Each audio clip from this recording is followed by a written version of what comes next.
The ceiling was white, humming faintly, sterile. I knew I was in a hospital before I opened my eyes fully. The beeping confirmed it, a soft, rhythmic pulse by my left ear. Something in my chest ached, and my throat was dry as paper. Then I felt a hand. It was warm, but not comforting. Devlin. I turned my head slightly, just enough to see his profile. His jaw tight, his brows calm, too calm. The kind of calm that's practiced. He hadn't noticed I was awake yet. A doctor leaned in from the other side, whispering, thinking I was still unconscious. It could be 3 days, maybe 4. Her vitals are fragile. Devlin nodded, not with grief, but with certainty. He looked down at me finally and smiled.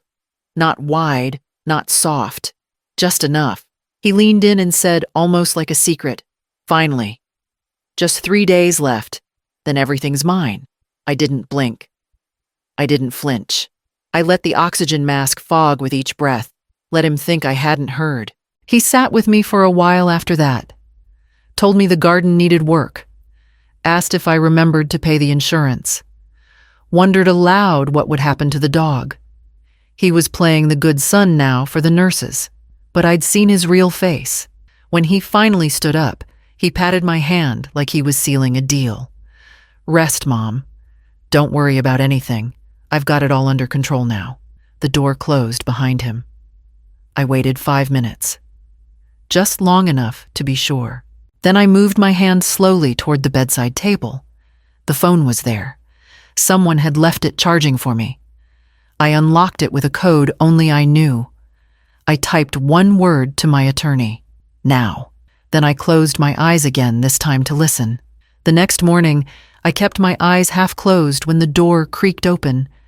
I recognized his cologne before I saw his face, sharp, synthetic, the kind that lingers longer than it should. Morning. Mom, Devlin said, far too cheerful. "Feeling any better?" I gave a faint nod, just enough to keep the nurse from panicking. My hand trembled slightly on the blanket. He saw it and smiled, mistaking it for weakness. It wasn't. I brought a few things. He continued, pulling a folder from his leather bag. "Nothing to worry about. Just some paperwork the hospital wants sorted. You know how it is, liability estate boring stuff." He laid out the documents on the overbed tray, smoothing them one by one like he was setting a dinner table. I didn't reach for the pen. I looked at him instead. "Do I need to read them?" I asked, voice hoarse. He chuckled lightly. No. Just standard forms. I've already reviewed them. It's just so everything's in place. You'll feel better knowing things are handled." I let my eyes wander over the pages. Medical directive, durable power of attorney, real estate transfer cleverly folded beneath hospital headers.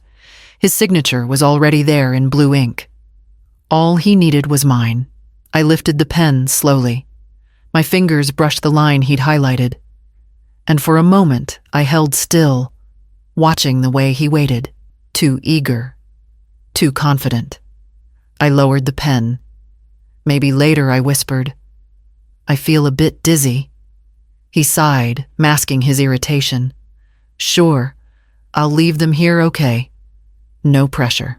I nodded again and watched him slide the folder beside the pitcher of water before giving my hand a light squeeze. "I've got you, Mom," he said. He left just as quickly as he'd come. He didn't know that the night before my real attorney had met with the notary in my home office, that I'd signed every legal amendment with a clear head and a steady hand. The new will, the transfer revocations, the security code changes, all filed, all final. And not one line with Devlin's name on it. I waited until the nurse's shift changed before pulling the small USB drive from my overnight bag. It had been taped inside the lining just in case. No one noticed when I plugged it into the hospital's tablet. No one ever does when you look fragile. The folders loaded quickly. I tapped the one labeled Den, and the video opened in silent black and white. There he was, Devlin, in my study. It was 2 weeks before I collapsed, He moved like he'd done it before, straight to the bookshelf, hand brushing past the fake spine, pulling the key from behind the row of gardening manuals. I'd left it there on purpose. He didn't even hesitate at the safe. I watched him punch in the code his father's birthday. I knew he'd try it first. He always thought his father held the center of our world even when he was gone. The door opened. I watched him take out the folder, leafing through my will. He took a photo with his phone. Another of the deed? Then the bank statements. He put it all back neat as you please. Except, I never left the real documents in that safe. The will he photographed. Outdated. The deed for a cabin I sold last year. The bank statements. All numbers with no accounts behind them. The originals were gone, tucked in a fireproof lockbox under my maiden name, stored in a private vault 2 counties away. He thought I didn't know what he was doing. He thought the camera was just a decoy, but I've known him longer than he's known himself. Even as a boy, Devlin had a way of waiting until no one was watching. What he never learned was that I never stopped watching him. And now someone else was watching too. She came in just before midnight, after the shift had changed. Not rushed like the others. She closed the door quietly behind her and dimmed the overhead light. "Miss Kinley," she said gently, "you awake?" I nodded once. Her name tag read, Adela. Young, steady voice. She didn't carry the practiced detachment most of them wore. She stepped closer, lowering her voice. "I shouldn't say this, but I overheard him yesterday. Your son. What he said after the doctor left." She paused. "And what you whispered when you thought no one heard." My breath caught in my chest. I didn't answer. Adela's eyes didn't move. "I believe you." I studied her face. Nothing dramatic. No big speech. Just simple words spoken plainly. That's what convinced me. I reached beneath my pillow and pulled out the small, padded envelope. She took it without flinching. Inside were printed instructions, emergency contacts, passwords, a duplicate of the legal filings, and a flash drive with copies of the video I'd reviewed. "Everything you need is in there," I said. "If anything happens to me before sunrise, you call the number in red. And you don't call my son. Do you understand?" She nodded.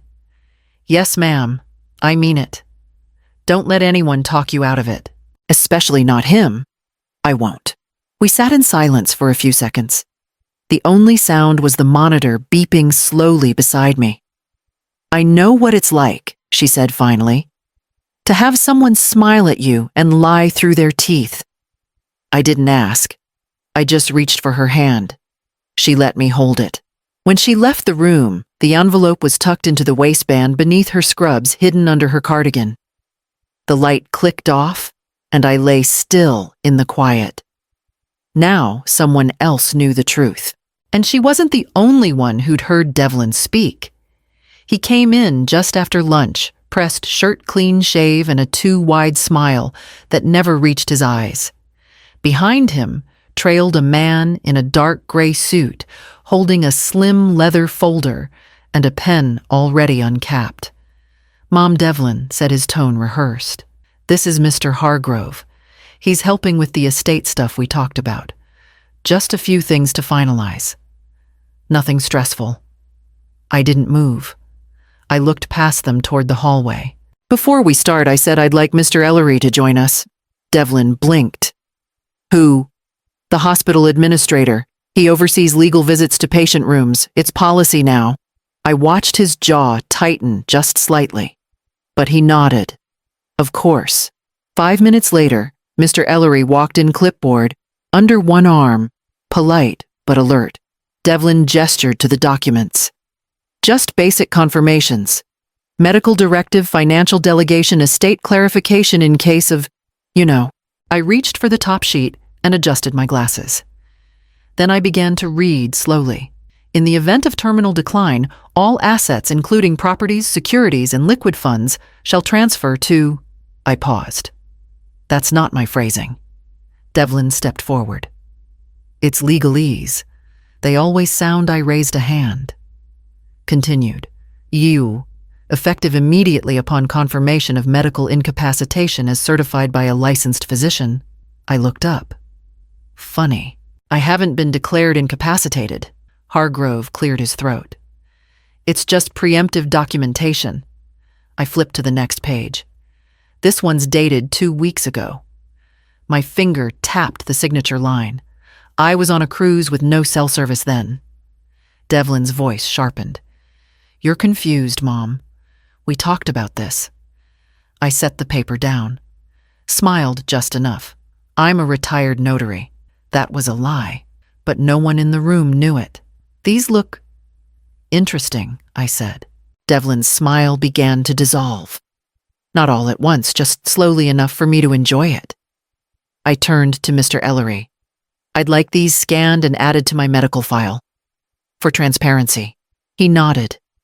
Devlin didn't say another word, but his silence said plenty, and I knew exactly who to call next. I waited until evening when the floor quieted down. No more visitors, no more lawyers in shiny shoes, just the hum of the air vent and the distant roll of a gurney down the hall.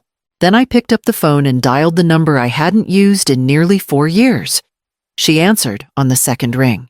Myra, I said. There was a pause, and then a soft reply. I was wondering when you'd call. I hadn't heard her voice since Harold's memorial. Devlin hadn't spoken to her since before that. Said she was too weird, too quiet, too much of nothing. But Myra had been more than enough when it mattered. She was the one who helped Harold set up the family trust back when Devlin was still finishing undergrad and spending every dime he touched. I told her what had happened. The hospital, the papers, Devlin's little performance. She didn't sound surprised. I moved the funds last week, she said. When your message came through, everything's in the backup account under your maiden name. Devlin won't find it. He won't even know where to look. I let out a breath I didn't realize I was holding. Thank you. We'll let him run in circles for a bit, she said. Calm as ever. Then we'll let the storm hit. She always had a way of saying things like she was describing the weather. Do you think he'll stop? I asked quietly. No, she said. But eventually, he'll run out of places to knock. I closed my eyes, resting the phone against my cheek. You never wanted this, she added. But you always prepared for it. That's the difference. She was right. I hadn't wanted any of this. I'd wanted a son who visited for the sake of visiting, who didn't see me as a vault waiting to be emptied. Instead, I had a paper trail, a lockbox, and a sister-in-law I should have called sooner. I thanked her again before we hung up. And by morning, Devlin would know someone else was steering the wheel. He came alone this time, no lawyer in tow, no folder full of papers. Just a bouquet of pale grocery store tulips, already wilting at the edges. Hey, Mom, Devlin said softly. Thought you could use a little color in here. I didn't move. I didn't reach for the flowers or offer a smile. I let the silence settle between us like dust. He shifted awkwardly, placing the bouquet in the plastic pitcher by the sink. Listen, I've been thinking. Maybe I came on too strong with everything. I just got scared.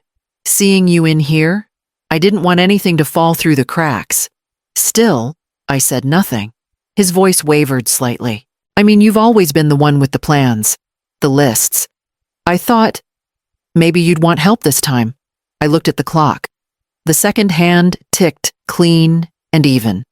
He followed my gaze, then looked back at me. No. He asked, his voice tight. I blinked once, but I didn't speak. I didn't nod. I didn't soften. Because there was nothing left to soften. Every word he said now came too late, too rehearsed, too carefully measured to undo the weight of what came before. He waited a little longer, drumming his fingers on the bedrail. The tulips leaned to one side, wilting fast under the heat. Finally, he cleared his throat. Okay. I'll come back tomorrow. Maybe we can talk then. I gave him nothing. He stood, took a step, then hesitated. I still love you, you know. I'm still your son. But that word still sounded more like a plea than a truth. He walked out without waiting for a reply. And when the door clicked shut, I turned back to the clock. 5 more minutes. Then the nurse would arrive with the folder I'd requested. They moved me that night quietly without ceremony. The nurse wheeled me down the hall into a smaller private suite. A single bed, no machines, no glass door. Just peace. And a new bracelet on my wrist with updated status, non-critical. Observation only. Vertigo. That's what it was. A delayed reaction to a new medication I should have stopped 2 weeks earlier. My vitals had never pointed to anything terminal. Devlin never asked. Not once did he request clarification from a doctor. Not once did he follow up on the actual diagnosis. He just heard the word days and decided they belonged to him. The recovery notes had been available the entire time. But vultures don't pause to ask if the prey is still breathing. I spent the evening sitting upright, sipping tea. The hospital staff came and went with quiet respect now. No more whispers. No more sideways glances. Word had gotten around. Adela visited around 9 with a soft smile and a small envelope, my own copy of the restricted access order. He tried to come up, she said. Didn't like being stopped at the elevator. Security? I asked. 2 of them. I nodded.